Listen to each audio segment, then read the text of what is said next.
The president himself was being interviewed about Syria, where he described in surprising detail the moment that he informed Chinese President Xi Jinping that the strikes would be taking place.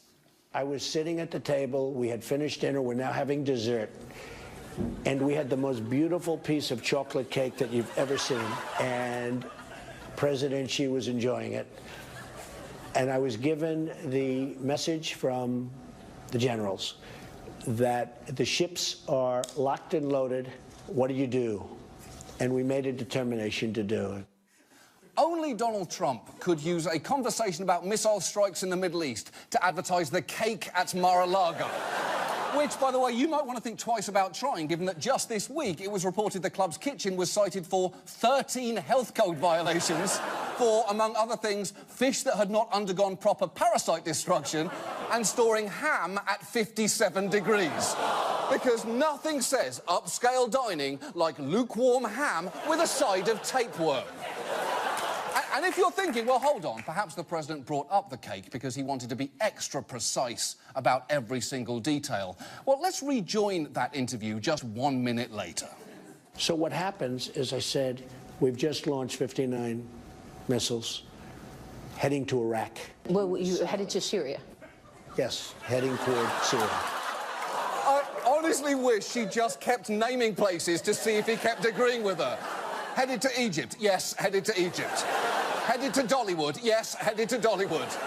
Headed straight for us, yes, headed straight for us, right now. Now, as we mentioned last week, the bigger issue with Trump's sudden bombing of Syria is it runs directly counter to everything he'd said previously through tweets like, what I am saying is stay out of Syria. But it turned out that was just a warm-up for a week full of foreign policy flip-flops. President Trump making a number of stunning reversals as he faces multiple foreign policy crises after repeatedly calling NATO obsolete on the campaign trail. NATO, in my opinion, is obsolete. Now, Mr. Trump changing his tone. I said it was obsolete. It's no longer obsolete. It is incredibly annoying how long it took Donald Trump to reach a conclusion that everyone else had already reached. It's like a flat earther finally admitting the earth is round. Yes, you are finally right, but I'm still mad at you that you ever believed that shit in the first place. And that's just the beginning. He also U-turned on calling China a currency manipulator, replacing Fed Chair Janet Yellen, and his criticisms of the Export-Import Bank. And you may be happy with those reversals, but if you are a Trump supporter, you might be rightly pissed off. This is not what you thought you bought. It's like getting tickets for the vagina monologues, but on the night you went, it starred Brian Dennehy, who's great. Look, don't get me wrong, but it's not really what you signed up for.